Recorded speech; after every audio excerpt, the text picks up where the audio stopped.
이제 오늘은 마태복음 이제 14장부터 아마 20장까지 오늘 가지 않겠나 생각이 드는데요.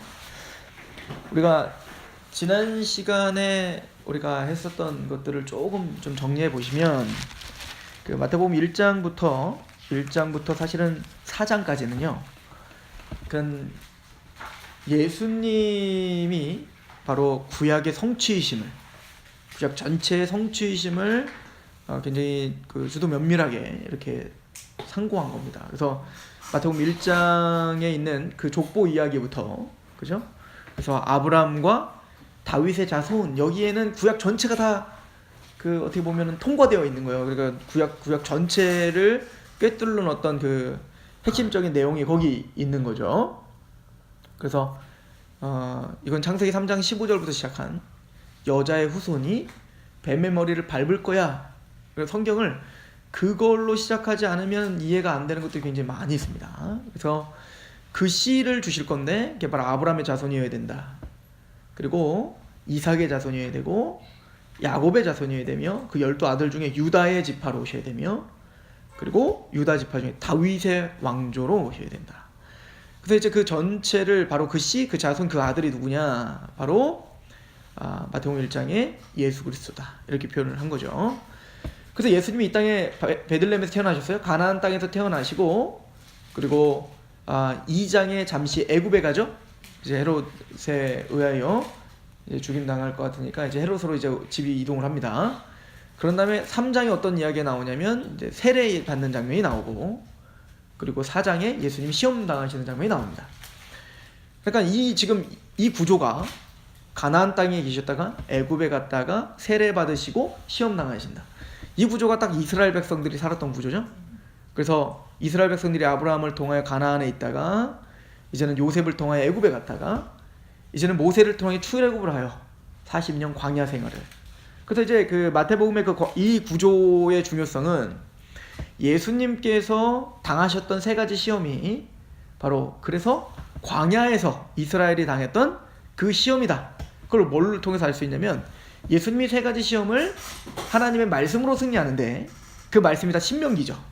그죠? 광야 시절에 모든 광야 40년을 정리한 말씀이 신명기인데 그래서 신명기의 말씀으로 세 가지 시험을 이깁니다. 그러니까 이 세 가지 시험은 이스라엘 백성들이 광야에서 실패했던 시험이었다는 거였습니다. 첫 번째가 뭐였죠? 먹는 문제였죠. 그래서 돌을 떡으로 만들어 먹어. 이거를 신명기의 말씀을 가지고 사람은 떡으로 사는 게 아니라 여호와의 입에서 나오는 말씀으로 사는 거야. 이 말씀으로 이기는 거예요. 이것은 뭐죠? 요한일서의 이야기를 통해서 보면 육신의 정욕이죠. 자, 두 번째는 그 뭐죠? 천하만국을 보이며 절하라. 그럼 내가 이 모든 걸 줄게. 이거 뭐죠? 요한일서의 이야기로 보면 안목의 정욕이죠. 이거 어떤 말씀으로 이기십니까? 주 여호와 외에는 절하지 말라 했다. 이것도 신명기의 말씀이에요. 그리고 세 번째 시험은 뭐였죠? 뛰어내리라. 그러면 이거 슈퍼스타 될 거 아니냐? 그때 예수님께서 뭐라 여호와를 시험하지 말라. 하나님을 시험하지 말라. 이것도 신명기 말씀이죠. 이거는 뭐죠? 안목의 정욕이에요. 근데 이 세 가지 시험은 요한일서에서 말한 것처럼 오늘 우리가 당하는 시험이라는 거죠. 육신의 정욕, 안목의 정욕, 이생의 자랑. 근데 또 이 세 가지 시험은 또 누가 당했던 시험이다? 아담이 당했던 시험입니다. 그죠? 아담과 하와가 뱀에게 유혹당할 때 뭐였죠? 육신의 정욕, 먹음직하고 안목의 정욕, 보암직하고 그리고 이생의 정욕, 하나님처럼 되리라. 그러니까 지금 이 전 인류가 아담으로부터 이스라엘 그리고 오늘날 우리까지 전 인류는 바로 동일한 시험 가운데 있는 거예요. 그리고 동일한 시험 가운데 있을 뿐만 아니라 우리는 뭐예요? 동일하게 실패하더라. 말씀 앞에 실패하죠. 그런데 오직 전 인류 가운데 육신 입고 이 땅에 오신 예수님만이 말씀으로 하나님의 말씀으로 승리하셨다는 거예요. 이거를 히브리서 4장이 뭐라고 해요? 우리에게 있는 대제사장은 우리를 동정하지 못하시리가 아니오 우리와 똑같이 시험은 당하시니로되 죄는 없다. 우리와 똑같은 시험을 당하세요. 그러나 죄는 없어요? 왜 그럼 이 시험 당하는 게 이렇게 중요하죠? 히브리서 2장에 보면 그 예수께서 우리와 똑같이 시험을 당하신 것은 시험 당하는 우리를 능히 도우실 수 있다 이거예요. 우리를 도우시기 위함이다. 그러니까 사실은 이 마태복음의 구조는 1장부터 4장까지는 바로 예수님께서 바로 그 구약의 성취요, 구약 예언의 성취이다, 또 메시아이시다, 이거를 우리에게 설명을 해주죠. 그러니까 그 모든 예수님의 걸어가는 모든 인생 가운데 계속 뭐래요? 선지자의 말처럼 선지자의 말이 성취되어 이렇게 써지는 거예요. 그럼 예수님이 이 땅에 오신 이유가 뭐냐? 하나님의 나라를 위해서 오셨다. 그죠? 그래서 이제 마가복음, 나중에 여러분들이 마가복음에 보시면 복음을 이렇게 설명해요. 예수께서 복음을 선포하시되 회개하라, 천국이 가까웠다, 하나님 나라가 가까웠다, 이거예요. 그러니까 복음이란 예수님의 십자가의 죽음이에요. 그래서 십자가의 죽음을 통해서 궁극적으로 우리에게 진짜 말하고자 하는 건 뭐냐? 하나님의 나라입니다. 하나님 나라. 그래서 하나님의 나라가 이 땅에 임한 게 복음이에요. 뭘 통해? 예수님의 십자가 부활을 통해서. 그래서 예수님께서는 이제 마태복음 5장부터 7장까지 하나님의 나라에 대해서 설명을 합니다. 그죠? 하나님의 나라가 뭐죠? 하나님 나라는 우리 마음에 임하는 거다. 이미 우리 마음에 임했다요. 그리고 예수님이 이 땅에 오셔서 예수를 영접하는 것 자체가 복이에요. 그러니까 구약과 신약, 창세기와 계시록 전체에서 말하고자 하는 복이 뭐냐? 우리 사실은 복을, 그러니까 이것도 기억하시는 게 좋은데, 하나님이 인간을 창조하자마자 제일 먼저 했던 게 뭐죠? 복을 주시는 거였습니다. 그죠? 생육하고 번성하고 땅에 충만하고 정복하고 다스려라. 그러니까 하나님은 우리 인간을 만드신 목적이 뭐예요? 복 주시기로 주신 거예요. 복을 주시려고. 자, 그런데 우리 인간이 죄와 사단의 권세 때문에 뭐예요? 그 복을 잃어버린 거죠. 복을 잃어버린 거 아닙니까? 그러니까 다시 예수님이 이 땅에 오신 이유는 뭐예요? 다시 그 복을 회복시키려고 하시는 거죠. 그러면 예수님이 진짜 궁극적으로 회복시키려고 하는 그 복이 뭐냐? 시편 1장에 이미 말하고 있어요. 구약도 말하고 있습니다. 진짜 복이 뭔지. 복 있는 사람은 악인의 길을 따르지 않아요. 오만한 자리에 서지 않아요. 여호와의 율법을 주야로 묵상해요. 이게 복입니다. 그러니까 하나님의 말씀을 묵상하고 그 말씀을 즐거워하는 거. 그래서 그 말씀의 통치를 받는 거. 그죠? 그 통치를 받는다는 건 뭐죠? 나라입니다. 하나님의 나라가 온전히 회복되는 겁니다. 그러니까 예수님이 이 땅에 그럼 구약의 성취의 예언으로 1장부터 4장까지 구약 성취의 예언으로 이 땅에 오셨어요. 왜 오셨습니까? 그 복을 회복하라. 다른 말로 말하면 하나님의 나라를 회복하라. 그래서 하나님의 나라가 회복된 진짜 복이 뭐냐? 팔복입니다. 심령이 가난하고 애통하고 온유하고, 그죠? 그리고 마음이 청결하고, 그리고 화평케 하고, 의에 줄이고 목마르고, 또 의를 위하여 핍박받고. 뭐 순서는 좀 바뀌었습니다. 아무튼 우리 안에 예수로 말미암아 우리 안에 하나님의 온전한 통치가 이루어지는 거, 이게 진짜 복이라는 거예요. 그러면 그렇게 예수를 통해서 우리 안에 팔복이 임한 하나님의 백성들, 우리 마음이 심령이 변화된 사람들, 이거를 사도 바울은 뭐라고 이야기했죠? 로마서 14장 17절에 하나님의 나라는 먹는 것과 마시는 것에 있는 게 아니라 의와 평강과 희락이에요. 그러니까 하나님 나라가 이미 어디 임하는 거예요? 우리 마음에 임했다, 이 얘기인 거잖아요. 그러면 그 하나님의 나라가 우리에게 임한 자들, 즉 하나님의 통치가 임한 자들이죠. 그 하나님의 나라가 임한, 팔복이 임한 사람들은 이제는 뭐예요? 소금과 빛이다, 이렇게 이어지는 겁니다. 5장에 그래서 팔복 이야기하고 바로 소금과 빛 이야기로 나오는 거예요. 뭐 이거 성경을 보시면서 따라오셔도 좋을 것 같네요. 5장 13절에 16절까지. 그래서 그렇게 팔복이 임한 하나님 백성들을 통하여 하나님 뭐 하시겠다는 겁니까? 소금 맛을 내게 하겠다는 거예요. 무슨 맛? 바로 그 팔복의 맛을, 하나님의 나라의 그 맛을 그 팔복이 임한 하나님의 백성들을 통하여 드러내시겠다는 거예요. 이걸 다른 말로 하면, 사도 바울의 표현으로 한다면 그리스도의 향기, 그죠? 그리스도의 편지. 그리고 여기선 소금, 빛이에요. 그러니까 우리가 맛을 내기 위해선 등불을 등경 위에 달아야지 말 아래 두지 않죠. 그래서 등불을 켜서 이제는 비춰야 된다. 우린 그래서 예수 그리스도의 빛이다. 그러니까 하나님의 빛을 받은 반사체는 반사체. 우리가 진짜 빛이 아니라 빛의 근원은 예수 그리스도죠. 그래서 이걸 고린도후서 4장 4절에 예수 그리스도의 얼굴에 있는 하나님의 영광을 아는 빛을 비추사 이렇게 표현해요. 그러니까 예수님이 우리에게 오셨다는 건 하나님의 영광을 아는 빛을 비추신 겁니다. 누가? 예수님이. 그리고 우리가 빛을 받아 빛의 사람이 됐고 이제는 우리가 가는 곳마다 그 예수의 빛이 반사되는 거예요. 꼭 우린 거울과 같죠? 다른 말로 하면 예수님은 태양이시고 우리는 달이에요. 그래서 태양의 빛을 반사하여 우리에게 밝은 빛을 비추는 것처럼 우리는 바로 그렇게 반사체다 얘기인 겁니다. 그럼 우리가 빛을 비추는 방법은 뭡니까? 이 16절에 나옵니다. 5장 16절. 이와 같이 너희의 빛이 사람 앞에 비치게 하여 그들로 너의 착한 행실이에요. 선한 행실로 하늘에 계신 너희, 이건 말로 하는 게 아니야. 기독교란 띠두르고 가서 커피 한 잔씩 주는 걸로 되는 게 아니야. 이건 뭐냐면 착한 행실, 우리의 모든 삶을 통하여 빛이 되라는 얘기입니다. 그러니까 하나님의 나라가 심령이 우리 안에 임하면, 팔복이 임하면 자연스럽게 그 심령이 우리의 생각과 마음과 의지를 주장하겠죠. 주장하면 착한 행실이 나온다. 그럼 착한 행실이 뭘까요? 인간의 기준의 착한 행실이 아니야. 그럼 우리는 하나님의 통치를 받으니까 하나님의 통치, 하나님의 말씀, 하나님의 기준에 의한 착한 행실이에요. 그럼 궁금해하죠. 하나님에 의한 그런 착한 행실이 뭐야? 그게 산상수입니다. 그죠? 다른 말로 말하면 율법이에요.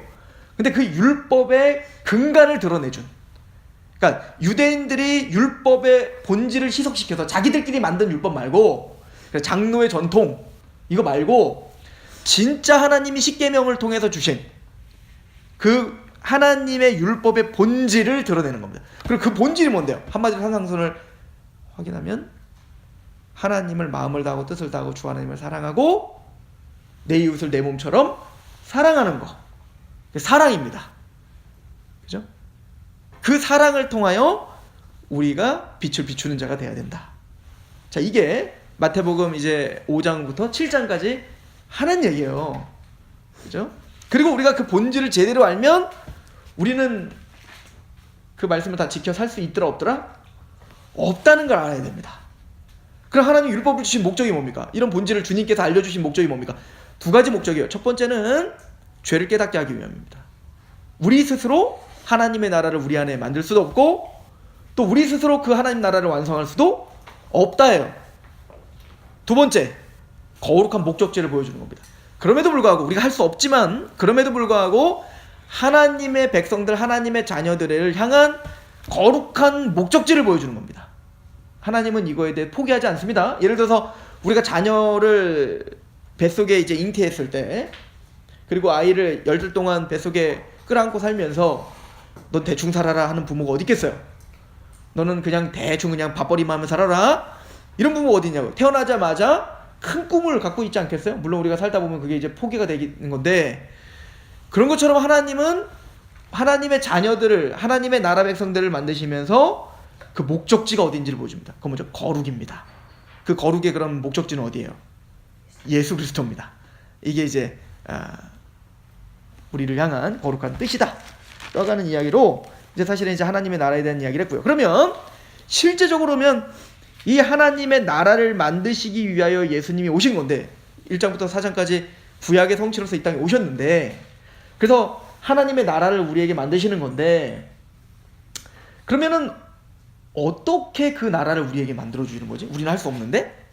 그러니까 우리가 할 수 없음을 우리가 이제부터 좀 우리가 좀 눈여겨봐야 되는데요. 이 마태복음을, 이거를 이해하면 마태복음이 다 이해되는데, 우리가 할 수 없다, 그러니까 산상수훈을 통해서 우리가 할 수 없다는 것을 깨달은 부류가 하나 있어요. 1부류. 그러나 착각하는 부류가 있습니다. 자기가 할 수 있다라고 생각하는 부류가 있습니다. 대표적으로 자기가 할 수 있다라고 하는 부류는 바리새인과 서기관들입니다. 이 사람들을 기준으로 해서 책망에 책망을 하시죠. 그러면 반대로 나는 할 수 없습니다라고 하는 부류의 그 등장인물들이 쫙 나열됩니다. 누구죠? 문둥병자, 혈류병 여인, 보지 못하는 자, 듣지 못하는 자, 또 이방 여인, 가나안 여인, 백부장, 이런 사람들이 쭉 나열되는 겁니다. 그러니까 항상 예수님이 마태복음을 풀어가시면서, 이 마태가 이 예수님의 행적을 풀어가면서, 우리가 한 번은 얘기해봤지만 그 공간복음 마태, 마가, 누가 중에 마가복음과 누가복음은 시간 순서대로 갑니다. 그러니까 시간 순서를 잘 지켜요. 근데 마태는 시간 순서를 잘 안 지켜요. 나중에 예를 들어보면 이제 그 다음 주에 할 건데, 예루살렘에 입성하실 때 보면 그 예수님이 성전 청결 사건 있잖아요. 원래 이제 그 마가복음은 성전에 예루살렘에 입성하면서 무화과 나무 보고 저주하고, 그리고 성전 청결하고 내려오시면서 그 저주한 거 확인하거든요. 이게 원래 시간 순서예요. 근데 마태는 그냥 성전 청결하고 그냥 내려오면서 그냥 그 자리에서 저주하고 그냥 바로 마르고, 이걸 다 한꺼번에 보여줘요. 그러니까 시간 순서는 누가 맞냐면 마가복음이 맞는 거예요. 근데 마태는 시간 순서에 별로 관심이 없어요 지금. 그래서 지금 주제별 묶음이에요 마태복음은. 그래서 보면 1장부터 4장까지 예수님이 구약이 어떻게 성취됐는지 주제별 묶음, 그리고 하나님의 나라가 무엇인지 5장부터 7장까지 산상수훈을 한꺼번에 묶어버려서 묶음, 그리고 이제는 8장부터 그러면 이 하나님의 나라를 이루시기 위하여 예수께서 이 땅에 오신 목적이 뭐냐 이거예요. 어떻게 그러면 이 나라를 만드실 것인지를 8장부터 계속 이야기하는데, 우리가 이걸 계속 설명했었죠. 그게 뭐였냐면 바로 병자들을 고치는 겁니다. 그죠? 세 가지 일을 하세요. 병자들을 고치죠. 그리고 사단을 내어쫓죠. 그죠?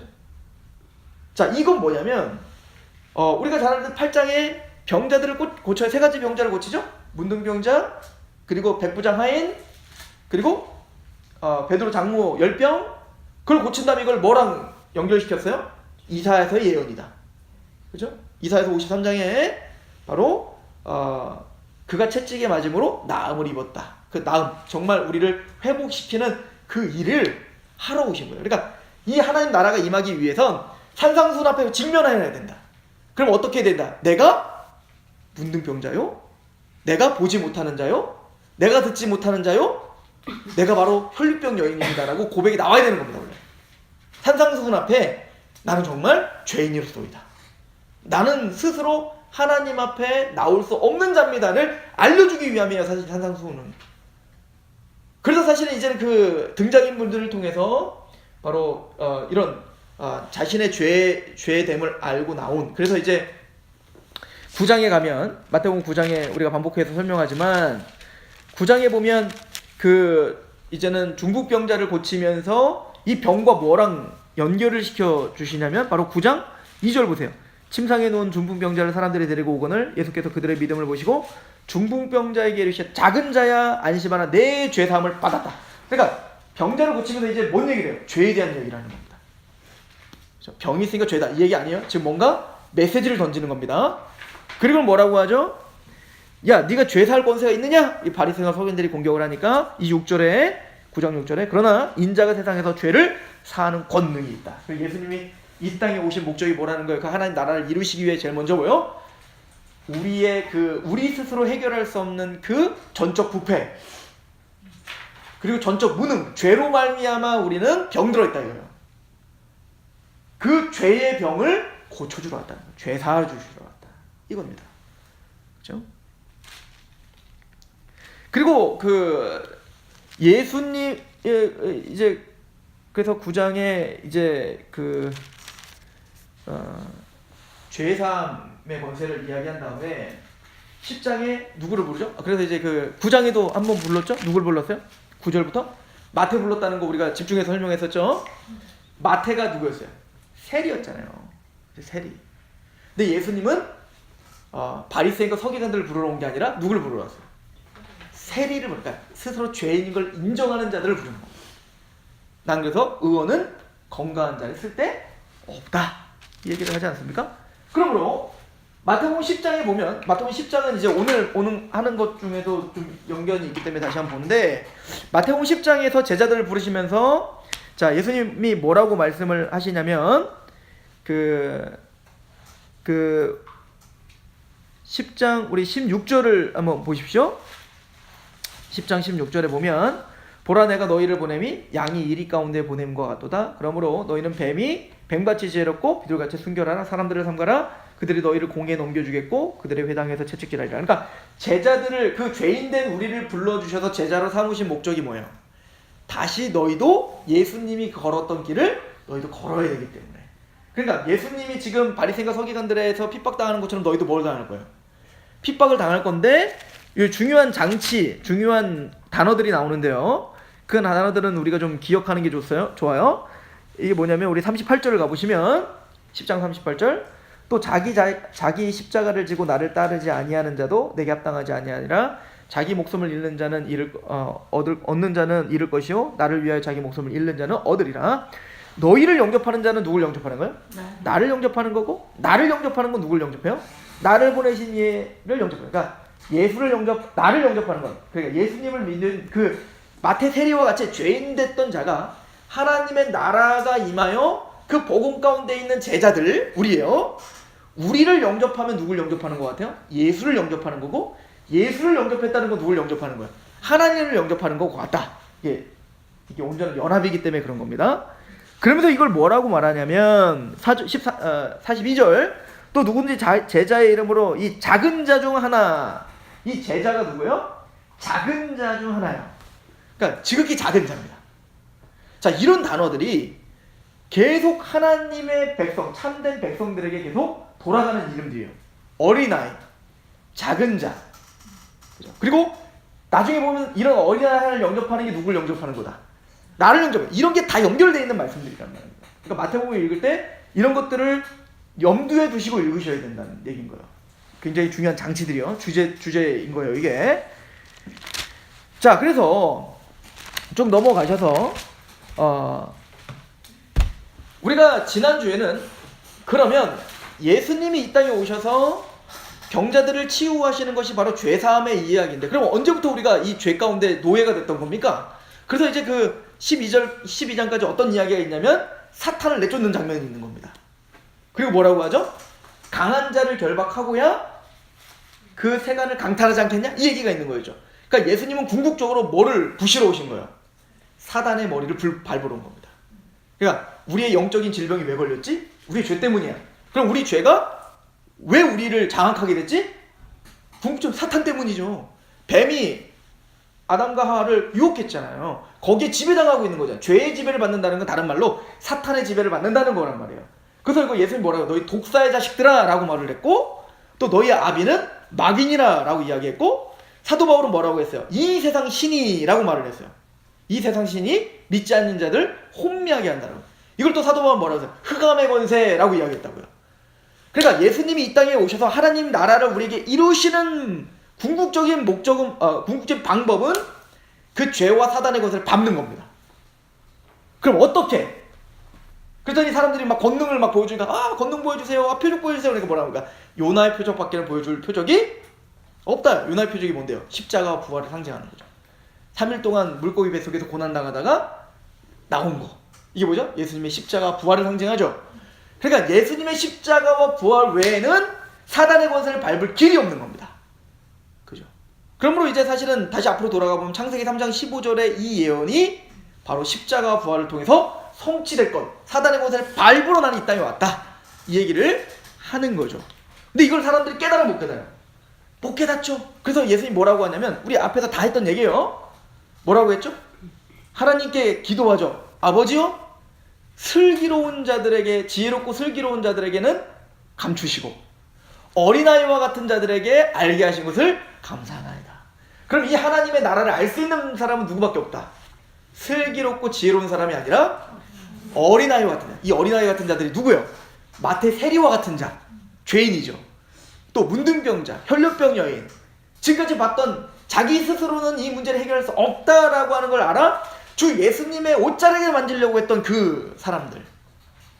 이 사람들이 어린아이요, 작은 자요, 이 사람들이 뭐요? 하나님의 나라가 임한 자예요. 심령이 가난한 자예요.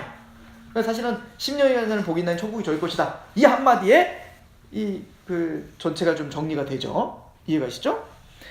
그래서 어떤 사람들에게 그러면 하나님의 나라가 임하는 거냐? 이거는 자기 스스로 알 수 있는 게 아니다, 이거예요. 그래서 마태복음 13장의 씨 뿌린 자의 비유를 통해서 뭐죠? 보아도 보지 못하고 들어도 보지 못하고 하나님의 주권 가운데 하나님이 기경된 좋은 밭이요, 하나님이 직접 기경시켜준 좋은 밭이어야만 30배, 60배, 100배의 열매를 맺을 수가 있다 이거예요. 똑같이 말씀, 복음이 정확하게 떨어진다 할지라도 그 가운데에서 30배, 60배, 100배의 열매를 맺는 자들은 좋은 밭이에요. 좋은 밭은 내가 스스로 기경하는 게 아니에요. 누가 기경해요? 씨를 뿌렸던 농부가 기경해줘야 되는 겁니다. 그러니까 이 얘기는 뭐냐면 하나님이 알게 하시지 않으면 우리는 하나님 알 수 없다요. 이걸 나중에 이제 베드로가 예수님을 시인하잖아요. 당신은 하나님의 아들이시고 그리스도이십니다. 그랬더니 예수님이 뭐라고요? 바요나시므나 네가 복되다. 뭐라고요? 네가 복되다요. 이게 복입니다. 이거 하나님 나라를 알고 있는 게 복이라고요. 그리고 뭐라죠? 이거는 혈과 육, 너희 육체로 알 수 있는 게 아니다. 하나님이 알려주신 것이다. 이렇게 이제 나중에 16장 보시면 아시겠지만 그렇게 이어지는 거예요. 그러니까 하나님이 알게 하시는 자가 있더라. 그러니까 우리가 예수님을 지금 알고 있다는 것 자체가 우리가 좋은 밭이 되어 그 말씀 앞에 기경이 되고 그 말씀 앞에 구복하여 회개의 열매를 맺고 있다는 것 자체가 복이다. 이게요. 그죠? 그리고 마태복음 13장의 이 비유들을 통해서 우리는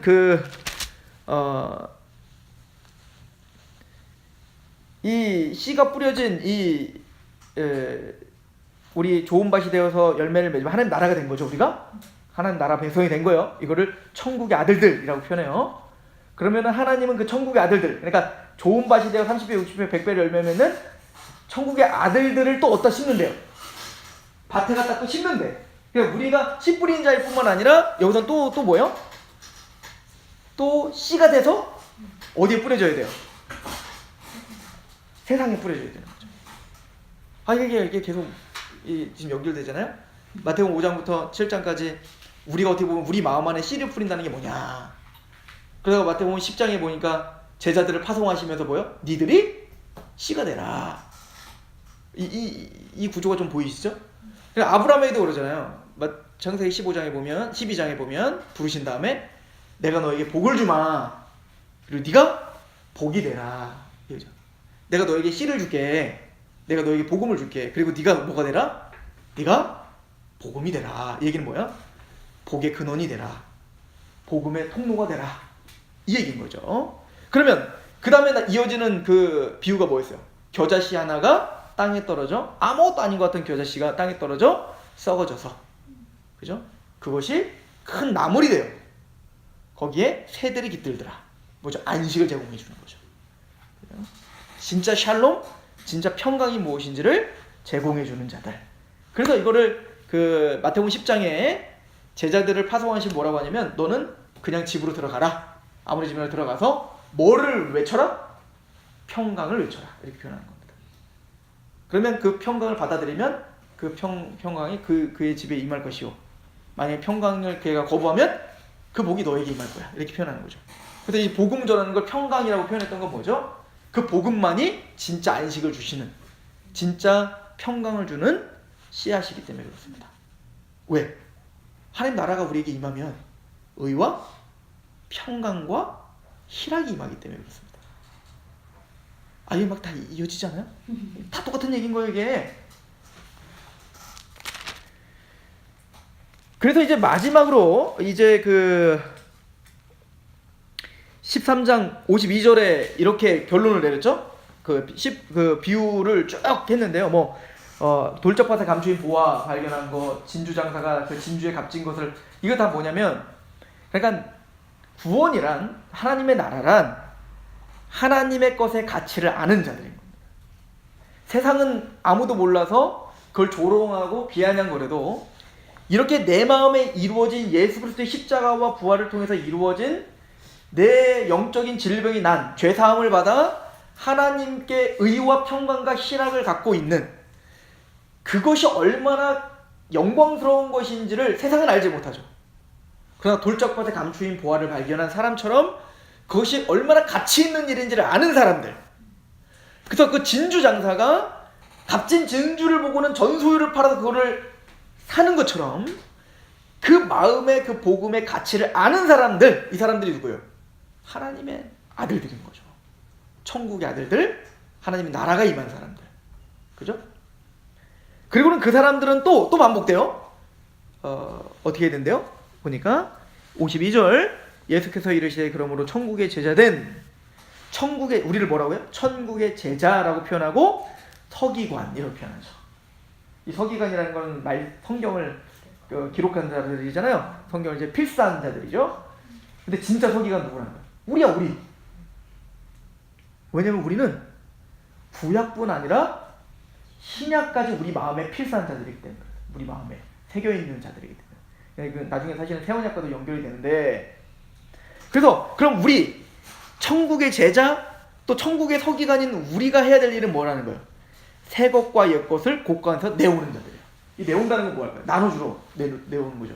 그러니까 우리 안에 옛 것과 새 것 뭐예요? 구약과 신약을 또 예언하신 예수 그리스도, 그 예언된 예수 그리스도 그리고 성취된 예수 그리스도 이게 새 것이죠. 그러니까 옛 언약과 새 언약을 우리는 다 우리 마음 안에 새겨 우리는 옛 것과 새 것을 퍼주는 그러니까 우리가 축복의 통로가 된다. 하나님의 말씀의 통로가 되는 어떤 그 사명 이걸 이야기한 게 우리가 이제 13장까지 비유의 이야기였다라고 하는 것이죠.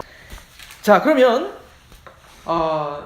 모든 결론이 어떻게 내렸냐면 하나님의 나라가 임한 세리 마태를 불러서 이제는 새 것과 옛 것을 나눠주는 자가 됐어요. 그러면 그 사람에게 필연적으로 나타나는 일이 뭘까요? 핍박입니다. 고난이겠죠. 왜? 이것은 너희들을 미워하는 게 아니라 나를 미워하기 때문이다. 이렇게 표현한 거 아니에요? 그래서 이제 14장엔 그 핍박에 대한 이야기가 시작됩니다.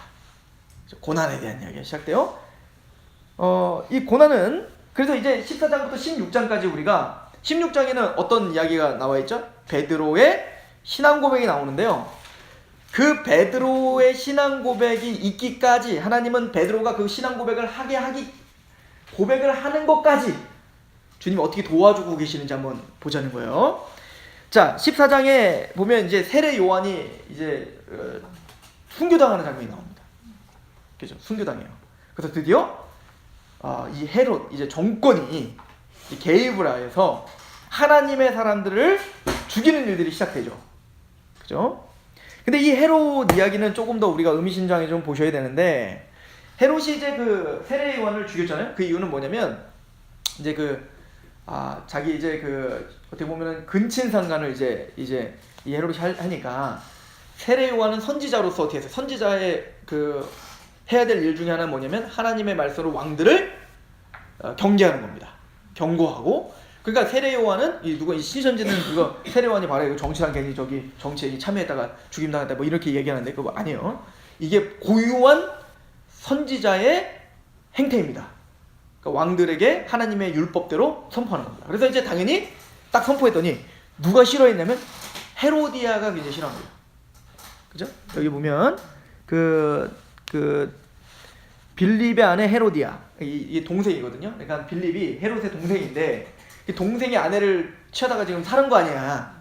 그걸 비판하니까 누가 싫겠어? 헤로디아가 여왕이 얼마나 꼴보기 싫겠냐고요.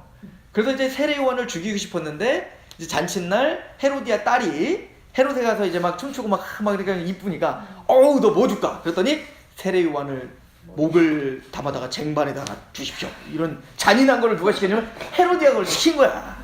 교육 잘 시키네. 교육 아주 자녀 교육 잘 시키고 있죠.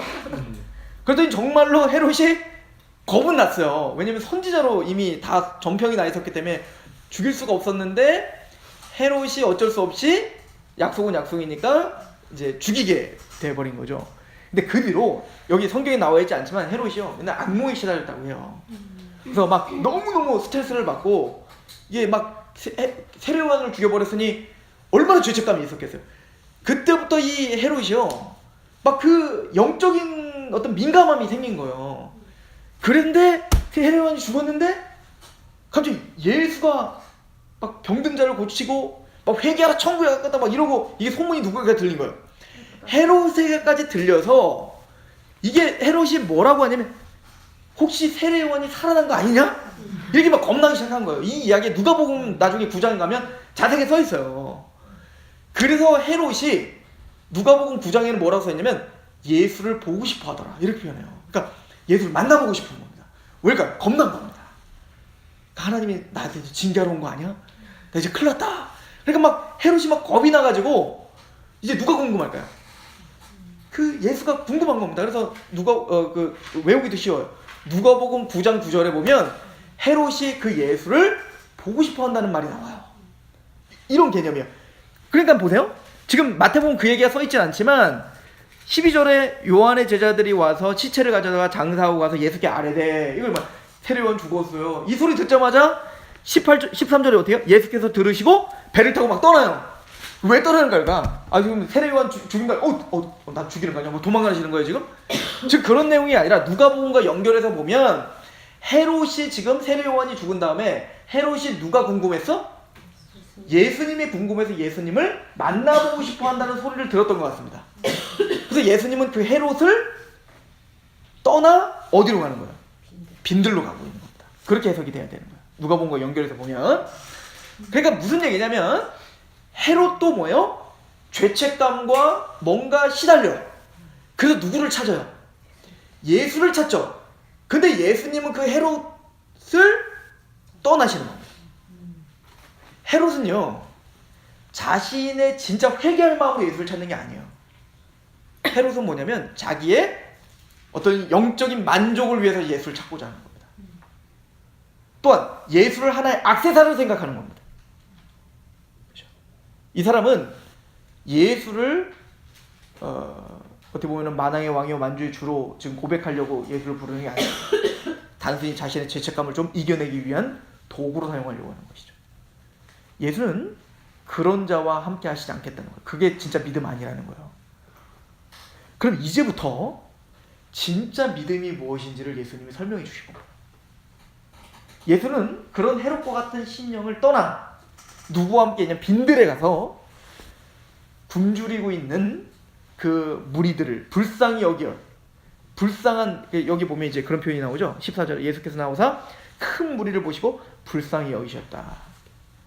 그들에게 나아가 그들을 먹이시러 가십니다. 이게 오병이어 기적이죠. 근데 이 오병이어 기적은 단순히 먹을 거 이야기하려는 기적이 아닙니다. 그래서 이제 그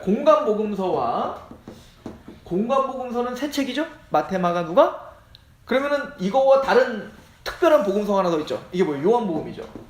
왜 요한복음을 공관복음서와 분리했냐면 공관이라는 건 같은 관점으로 썼다는 거거든요.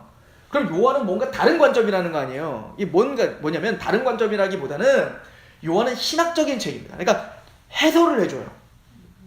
해설집과 같아요. 꼭 신학적 해설.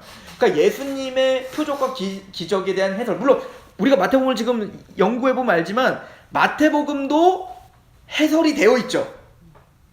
굉장히 깊이 있게 해설이 되어 있지만 요한복음은 그거를 대놓고 해설해 준다는 얘기인 거예요. 대놓고 해설해 준다는 거예요. 예를 들어서 우리도 마태복음 지금까지 8장부터 12장까지 달려오면서 눈을 떠주게 하면서 예수님이 진짜 하고자 하는 얘기가 뭔지 알잖아요. 그죠? 보지 못하는 사람, 듣지 못하는 사람, 말하지 못하는 사람은 예수님께서 고쳐주시면서 뭐 하는 겁니까? 바로 예수께서 정말 보지 못했던 자들을 보게 하시고 영적으로 말입니다. 죄를 사해 주시고 사단의 권세를 부셔버린 다음에 보지 못했던 그 하나님 나라를 보게 하고 듣지도 못했던 하나님의 말씀을 듣게 하고 이걸 우리는 충분히 지난 시간까지 우리가 그걸 해설해 줬단 말이에요. 근데 요한은 그걸 아예 직접적으로 얘기한다고요. 어떻게? 보지 못하는 사람을 막 보게 한 다음에 갑자기 휙 돌려가지고 바리새인과 서기관들을 보고 그래요. 니들이 소경이다 이렇게 돼버린다고요. 공관복음은 그런 얘기 없는데 요한복음 바로 가죠. 근데 내가 왜 소경이야? 너희들이 본다고 하니 너희가 소경이고 저들은 안 보인다고 하니까 저들이 보는 자야. 그러니까 이게 진짜 신앙이야 이 얘기인 거잖아요. 그러니까 이 오병이어 기적도요. 요한복음 6장에 이 오병이어 기적을 통해서 진짜 예수님이 말하고자 하는 내용이 뭔지를 설명해 줍니다. 우리 한번 그걸 보면 이 오병이어 기적은 언제 일어난 일이냐면 6월절과 연결된 이야기입니다. 그렇죠? 요한복음 6장을 가보세요.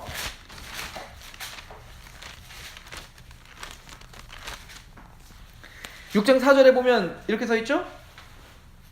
요한복음 마침 유대인의 명절이 뭐가 가까웠어요? 6월절이 가까워 지금 이 오병이어 기적이 일어나는 겁니다. 그죠? 6월절과 연결해서 이 오병이어 기적을 해설해야 된다는 얘기인 거예요. 그래서 이제 오병이어 기적을 딱 보면 보세요. 예수님께서 헤롯에서 떠나 어떻게 보면은 헤롯에 가고 헤롯의 비유 좀 맞추면 왕궁에서 살 수 있지 않을까요? 예수님도 헤롯의 친구가 될 수 있잖아요, 그죠? 그러나 그거와 떠나는 거야. 그리고 누구와 함께 있기를 원하는 거야? 그 가난한 자, 병든 자와 고난 당하는 것을 택하신 거죠. 이걸 히브리서 11장에 보면 꼭 모세가 애굽의 왕자로서 누릴 수 있는 그 애굽의 왕자로서는 그 보화보다 하나님의 백성들과 함께 고난 당하는 걸 더 큰 복으로 알아. 꼭 그런 것처럼 꼭 예수님이 꼭 모세를 연상케 하는 지금 행동들을 하고 계시는 겁니다. 그래서 모세는 이스라엘 백성들 40년 동안 만나와 메추라기를 어떻게 했어요? 떡과 고기로 먹여줬단 말이에요. 40년 동안. 그리고는 모세가 뭐라고 예언했냐면 나와 같은 선지자를 하나님이 반드시 오게 하실 것이다. 이렇게 표현했다고요. 그래서 예수님이 빈들에 가서 그 광야 같은 곳에 사람들을 데리고 와서 오병이어 기적을 통해서 떡과 고기로 먹여줬단 말이에요. 이걸 먹으면서 누가 자꾸 연상이 될까요? 모세가 연상이 되는 거예요. 그리고 바로 그 선지자 아니야? 이렇게 되는 거죠. 그래서 보시면 6장을 보세요. 요한복음 6장 이제 오병이어 기적을 딱 하니까 14절에 보니까 그 사람들이 예수께서 행하신 이 표적을 보고 말하되 이는 참으로 세상에 오실 그 선지자라 이렇게 표현하고 있죠. 그러니까 모세인 줄 아는 거야. 그죠? 그때 예수님께서 하시는 얘기는 뭐냐면 야 모세는 너희에게 만나를 줬지. 그 만나는 뭐예요? 일용한 양식을 줬지. 그래서 너희들에게 육적인 양식을 주러 왔지. 그러나 내가 너희에게 줄 양식은 모세가 줄 그 양식이 아니요. 사실은 그 만나가 말하는 건 너희에게 진짜 영원한 생명을 줄 수 있는 영원한 양식이 있음을 보여줄 뿐이다. 이 얘기인 겁니다. 그래서 이 이야기를 예수께서 이렇게 얘기해요. 자, 6장 우리 34절부터 보시면 그들이 이르되 주여 이 떡을 항상 우리에게 주소서. 이 사람들이 그러니까 그 요한복음에 보면 사마리아 여인에게 내가 너에게 줄 진짜 영원한 그 음료가 있다. 내가 줄 영원히 목마르지 않는 게 따져 주세요. 막 이렇게 하는 것처럼 내가 영원한 양식을 너에게 줄게. 그랬더니 막 무슨 마술처럼 영원히 배고프지 않는 양식이 있나 보다. 그러고 막 주여 그걸 주십시오. 막 이렇게 된 거예요. 그랬더니 예수님 말하죠. 35절에 예수께서 이르시되 나는 생명의 떡이니 내게 오는 자는 결코 줄이지 아니할 터요 나를 믿는 자는 영원히 목마르지 않는다. 내가 떡이다. 내가 떡이다. 내가 오병이어 기적을 통해서 너희를 먹이는 이유는 맞다. 모세와 같은 선지자가 바로 난데 내가 너에게 줄 떡은 뭐냐면 단순히 지금 오병이어 기적을 통해서 지금 순간 배부르게 하는 떡이 아니다. 이걸 통해서 너희가 깨달아야 되는 것은 내가 바로 그 떡이라는 걸 알아야 된다. 너희는 나를 먹고 마셔야 너희가 영생을 얻을 수 있다. 야, 우리는 이 십자가를 내용을 아니까 우리가 이걸 이해하는데 이 사람들은 얼마나 어렵겠어요. 그래서 계속 보세요. 38절 내가 하늘에서 내려온 것은 내 뜻을 행하려 함이 아니요 나를 보내신 이의 뜻을 행하려 함이니라.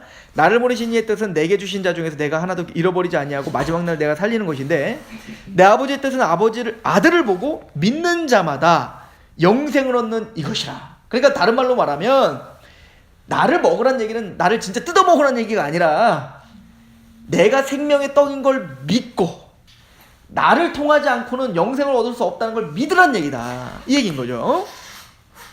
그래서 이제 52절 보세요. 그러므로 유대인들이 서로 다투어 이르되 이 사람이 어찌 능히 자기 살을 우리에게 주어 먹게 하겠느냐.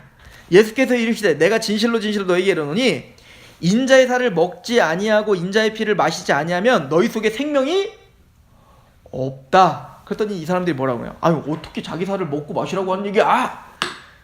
뭔 말인지를 깨닫지 못하죠. 그래서 이제 예수님 말이죠. 54절 내 살을 먹고 내 피를 마시는 자는 영생을 가졌고 마지막 날에 내가 그를 다시 살리리니 내 살은 참된 양식이요 내 피는 참된 음료로다.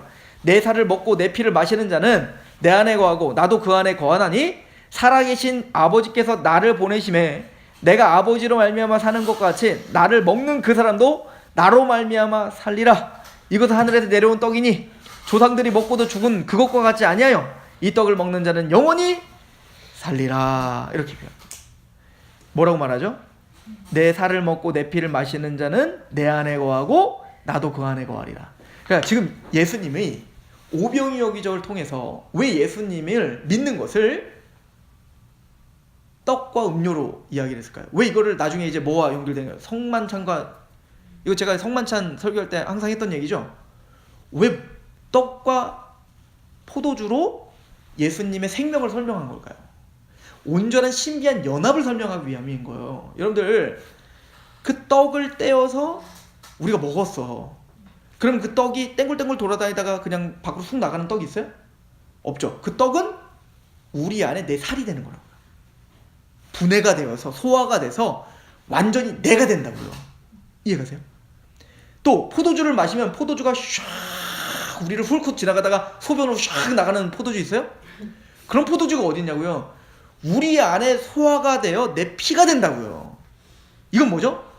예수님과 내가 그렇게 하나가 된다는 걸 말하는 겁니다. 그래서 예수님은 우리를 위한 영원한 양식으로 오신 우리의 떡이시다. 그래서 예수님이 어디에 태어났어요? 베들레헴에 태어나시죠. 벳은 집이라는 뜻이고 들레헴은 떡이라는 뜻이에요. 그러면 떡빵이라는 얘기죠. 빵집, 떡집. 그러니까 예수님이 어디에 태어나신 거예요? 떡집에 태어나신 거예요. 방앗간에 태어나신 거예요. 왜? 우리의 생명의 떡이 되시기 위해서. 그래서 예수님은 어디에 태어나셨어요? 떡집 중에 구유에 태어나신 겁니다. 먹잇감으로 태어나신 겁니다. 누구의? 우리의 영원한 양식이 되시러 오셨다. 얘기인 거예요. 이건 예수님의 십자가, 그의 살이 찢기심으로, 그의 피가 흘리심으로, 바로 그것이 나의 생명의 떡이시오. 그것이 나의 생명의 음료이다. 이것이 구원을 받는 유일한 방법인 겁니다. 이게 그래서 유월절의 양식이 되신 거예요, 예수님이. 그래서 지금 다시 이제 이 오병이어 기적의 이 전체적인 내용을 알고 다시 마태복음으로 와보자고요. 어떻게 보면은 사도 요한이 이 오병이어의 주석을 달아준 거예요. 그 주석으로 해설을 듣고 우리가 마태복음으로 오니까 지금 14장 13절부터 그럼 이 오병이어 기적의 이야기를 하면서 뭔 얘기를 하냐면, 나는 헤롯과 같은 자와 같이 있지 않고 나는 너희를 위하여 자신의 몸을 내어주러 왔다를 설명해 주고 있는 거죠. 이해가십니까? 그리고는 22절부터 33절까지 예수님 무리를 걸으세요. 저는 이렇게까지 얘기하고 싶은데요. 광야에서 그렇게 오병이어 기적을 만나를 줬던 그 모세가 홍해를 가르고 또 요단강을 갈라진 것처럼 물에 원래 다 수장단이 죽어야 되는데 그 물을 갈러 그 물에서 살아나게 하셨단 말이에요. 이게 출애굽이죠. 또 요단강을 건넌 것도 그 출애굽을 경험하지 못한 이 세대에게 2차 출애굽을 또 경험케 하여 그 구속이 무엇인지 설명하고 있었죠. 꼭 노아가 물에 다 수장돼야 되는데 노아의 방주에 탄 자들은 물 위에 떠서 살아남는 것처럼, 그래서 이 오병이어 기적을 이야기하고 바로 물 위를 걷는 예수 그리스도를 보여주고 계시는 겁니다. 그리고 보세요. 여기 보면 이 제자들이 폭풍이 쳐서 두려워하고 있단 말입니다. 그때 예수와 함께 있으니 폭풍이 어떻게 돼요? 잠잠해지고 살아나는 거예요. 물에 침몰당하지 않는 겁니다. 바로 구원이 그런 거예요. 우리가 예수와 함께 있을 때 우리의 생명의 떡이요 생명의 음료이신 그 예수를 믿을 때 우리는 물에 수장당하지 않고 폭풍을 잠재우시며 살아날 길이 거기 있다는 거죠. 우리는 그렇게 연결지을 수가 있는데, 여기 보면 재밌는 그 에피소드가 하나가 나오죠. 베드로가 처음에는 막 폭풍을 치니까 죽을까봐 막 겁나가지고 막 두려워 떨어요. 그때 저 멀리서 물 위로 걷는 예수님이 보입니다. 그러니까 제자들은 뭐 유령이다 막 유령이라고 막 겁나고 막 그래요. 그래도 베드로는 베드로예요. 딱 봐도 예수야. 그러니까 어떻게 하냐면 베드로가 갑자기 예수님한테, 주님 나 물 위를 걷고 싶어요. 부침 튀었네. 물 위를 걷고 싶어요. 그랬더니 예수님이 어떻게 하냐면 걸어라. 그랬더니 베드로가 신나가지고 걸어요. 갑자기인데 막 뭐가 쳐요. 파도와 폭풍과 치니까 갑자기 베드로가 겁이 나가고 어떻게 하죠? 믿음이 없어져가고 물속에 빠져버려요. 아니 걷는다는 얘기는 하지는 말지. 믿고 걷는다고 했으면 믿고 걸어야 되는데 나중에 또 빠져버려요. 근데 예수님 또 건져주세요. 참 딱 건져주시죠. 그리고 이제 하는 얘기가 이거예요. 뭐라고 하냐면 31절 예수께서 즉시 손을 내밀어 그 손을 붙잡으시며 이르시되 믿음이 작은 자여 왜 의심했니? 자, 이제부터 믿음이 뭔지 설명해 줄 겁니다. 믿음이 뭔지. 자, 하나님이요 마태복음 13장에요 하나님이 믿음을 우리에게 격발시켜 주십니다. 그래서 우리가 믿음이 있는 거예요. 나중에 그래서 이 장면 너무 중요한 게요, 베드로는 이때 무슨 얘기하는지 깨닫지 못했을 겁니다. 그렇지 않나요? 빠지면서 나중에 이걸 언제 깨달았을까요? 마태복음 16장에 이렇게 말하죠. 당신은 살아계신 하나님의 아들이고 그리스도이십니다. 아, 바요나 시몬아 네가 복되다. 마태복음 13장에 이야기한 것처럼 네가 하나님을 깨닫게 하였구나. 네가 하나님 나라가 진짜 임했구나. 와, 좋다. 자, 그래서 내가 그럼 진짜 온 이유를 알려주마. 예수님 진짜 이 땅에 온 이유가 뭐예요? 지금 오병이어 기적을 말한 것처럼 난 죽으러 왔다 이거야. 난 너의 영원한 생명의 떡이 되게 하여 왔다. 난 죽으러 왔다. 십자가에 죽고 3일 만에 부활할 거다. 그랬더니 이 베드로가 어떻게 하죠? 그런 말 하지 마세요. 왜요? 이거는 꼭 파도와 폭풍과 같은 이야기인 겁니다. 예수님이 십자가에 죽으신다는 얘기는 꼭 파도가 치고 폭풍이 치는 이야기인 거예요. 왜 예수가 고난당해야 됩니까? 그 얘기는 뭐죠? 왜 예수를 따라다니면 우리가 고난당해야 됩니까? 그런 말 하지 마세요. 내가 믿고 있는, 내가 당신의 하나님의 아들, 살아계신 하나님의 아들 그리스도라는 고백은 당신은 영웅이 돼요. 바리새인과 서기관들을 물리치시고, 더 나아가 로마를 물리치시고, 누구도 범접할 수 없는 다윗과 같은 왕국을 세워 내가 우의정 좌의정 돼야 되는 건데, 이 얘기가 나중에 또 다 나와요. 제자들이 하는 얘기 중에. 그런데 예수님이 죽임을 당한다니 이거는 말이 안 됩니다. 꼭 이건 폭풍과 치는 두려운 얘기인 거예요. 그래서 예수님 말하는 거죠. 사탄아 물러가라. 네가 하나님의 일을 생각하지 않고 사람의 일을 생각하는 거야. 꼭 누구와 같다. 지금 표적과 기적을 따라다니며 그거에만 목마르고 예수님을 따라다니며 먹을 것이 있으니까 따라다니는 그들과 똑같구나. 또한 바리새인과 서기관들처럼 너도 여전히 사람의 일을 생각하는구나. 이거예요. 너는 나중에 이제 또 그 얘기가 나오는데, 이건 나중에 나와요. 16장 말고. 너는 다 굴기 전에 나를 3번 부인하게 될 것이다. 그런 말 하지 마십시오. 이 모든 사람들이 다 부인하더라도 나는 절대 부인하지 않습니다. 이게 베드로의 나중에 또 고백이에요. 그때 예수님이 뭐라고 하죠? 웃기지 마. 너는 다 굴기 전에 반드시 나를 부인한다. 고난이 닥치고 핍박이 닥치면 너 반드시 나 부인하고 떠난다. 꼭 믿음이 없어. 꼭 믿음이 있는 것처럼 예수님 앞에 나와. 와, 멋지게 걸었지만 폭풍우가 치면 물속에 빠져버리는 너처럼. 이게 예수님이 마태복음 13장에 했던 비유인데요. 돌밭에 뿌려진 씨앗처럼 순간은 뭔가 싹이 나는 것 같지만 해가 뜨면 해 뿌리가 없어 그 씨앗이 말라버리고 죽어버리는 것처럼 그 해는 핍박이라고 말했잖아요. 그 핍박이 오면 당장이라도 그 믿음을 버려버리는 것처럼 네가 그렇다. 베드로는 이걸 깨달아야 됩니다. 너는 물속에 빠질 수밖에 없는 자다. 그런데 예수님은 그를 어떻게 해요? 건져주시죠? 이걸 나중에 설명해 줍니다. 뭐라고 하냐면 사탄이 너를 밀가부르듯 너를 청구하나, 이게 누가복음에 있는 얘기예요. 밀가부르듯 너를 청구하나 내가 네 믿음을 떨어지지 않도록 간구했느니라. 네 믿음 누구 거냐? 내 거다. 이거예요. 너는 나를 믿고 무리를 걷는 것처럼 보이지만 네 믿음 아니다. 이거예요. 너는 폭풍화 치면 당장 믿음 없음을 드러내게 될 것이다. 그러나 나는 너를 어떻게 다시 건졌다, 이 얘기인 겁니다. 그죠? 그리고 뭐라 하죠? 여기 보니까 믿음이 작은 자여 왜 의심했니? 라고 이야기를 합니다. 그럼 진짜 믿음이라는 게 뭘까? 자, 여러분들 우리가 흔히 생각할 때 믿음은 뭐예요? 믿음 좋다가 뭡니까? 교회를 잘 다니고 큐티를 빠지지 않고 그리고 뭔가 전도도 열심히 하고 어떤 경험을 하고 체험을 하고 어떤 직분을 받고 또 어떻게 보면 뭐 어떤 봉사를 하고 우리는 보통 이런 것들을 믿음이라고 착각한다고요. 자, 이게 바리새인과 서기관들의 문제였죠. 그래서 15장부터 장로의 전통에 대한 이야기를 하는 겁니다. 그러니까 이 장로들은 이 바리새인과 서기관들은요 장로의 전통을 행하는 것이 믿음이라고 생각했다고요. 뭔가를 해내는 게 믿음이라고 생각했다고요. 뭔 말인지 이해 가십니까? 그래서 여기 보면 15장에 보면 3절에 15장 2절에 당신의 제자들이 어찌하여 장로들의 전통을 범합니까? 떡 먹을 때 손을 씻지 아니하나이다. 그러니까 이 사람들의 그 궁극적인 지금 싸움은 뭐냐면 제자들이, 그러니까 이거 베드로가 지금 실수했죠. 왜냐면 이스라엘 백성들의 전통에는 뭐가 있죠? 음식을 먹을 때 손을 씻어야 돼요. 그럼 음식 먹을 때 손 씻지 그러면 발 씻고 먹나? 그런데 얘네들은 왜 이걸 했냐면 단순히 청결을 위해서가 아니에요. 정결법으로 했던 겁니다. 근데 제가 지난번에도 한번 얘기했는데 율법에는 음식을 먹을 때 손을 씻고 먹으라는 율법이 없어요. 있어요. 하나.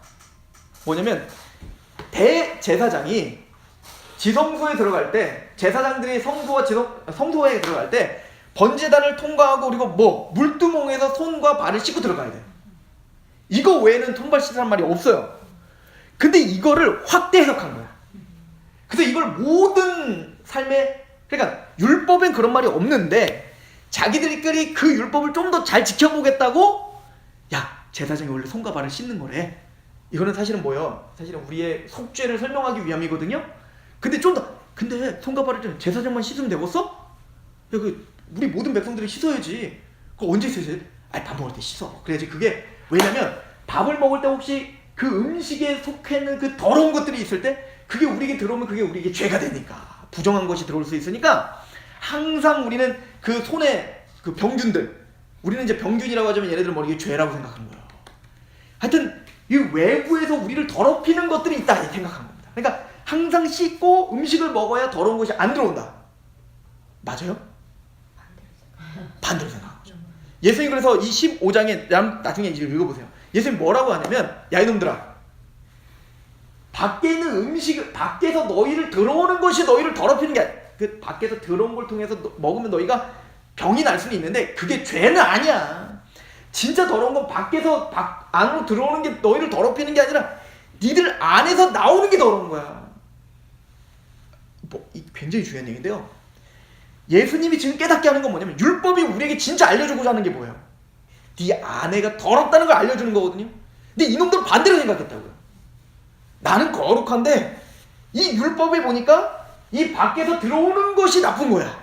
그러니까 얘네들이 하는 행동들은 맨날 뭐예요? 부정한 자 만지지 않고, 혈병 여인 피해 다니고, 뭔가 더러운 건 더러워, 나는 거룩하고 지들은 더럽고, 이런 거를 막 뭐는 거룩하고 뭐는 깨끗하고 뭐는 더럽고 이렇게 살았다고요. 근데 정작 누가 더럽다는 걸 이해 못한 거야. 자기가 얼마나 죄인이고 자기가 얼마나 더러운지를 이해 못하는 겁니다. 이게 바리새인들인 거죠.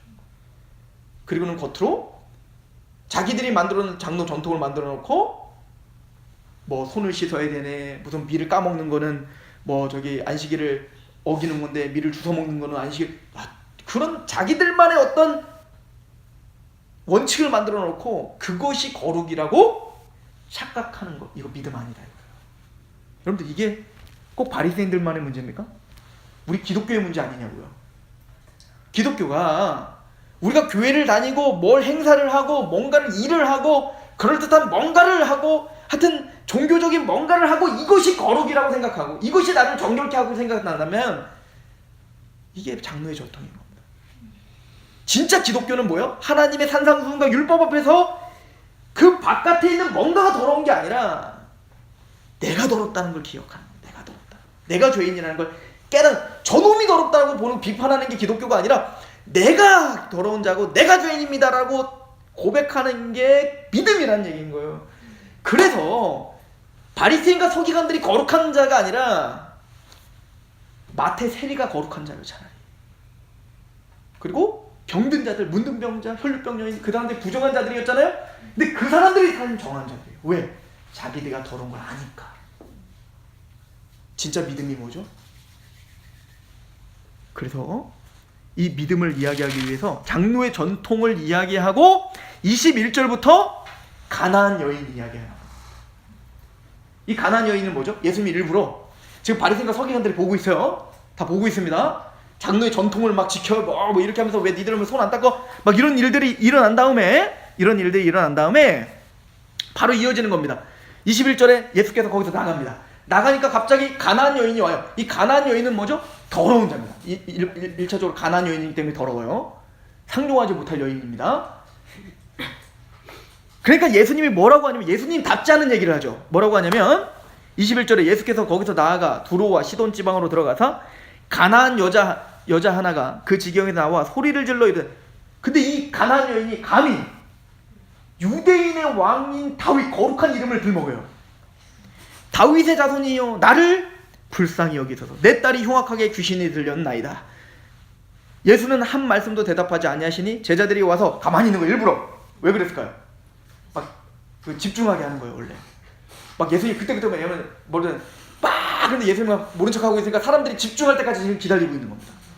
그리고 이제는 답답하니까 제자들이 말하죠. 여자가 뒤에서 소리를 지르오니 그를 보내서, 주님 저 더러운 여자가 자꾸 소리 지르니까 주님께서 빨리 좀 처리해 주세요. 이렇게 된 거예요. 그때 처리해 줍니다. 예수님이 뭐라고? 24절 예수께서 대답하여 이르시되 나는 이스라엘 집에 잃어버린 양 외에는 다른 데로 보내심을 받지 아니하노라. 이 여자가 와서 예수께 절하며 이르되 주여, 그러니까 난 유대인에게 왔다. 감히 가나안 여인이 감히 나에게 왜 왔느냐? 이렇게 된 거예요. 그때 주여 나를 그래도 도와주세요. 그때 예수님이 아주 심각하게 하죠. 대답하여 이르시되 자녀의 떡을, 자, 이 떡 얘기가 어디서 나왔어요? 오병이어 기적과 지금 연결된 얘기예요.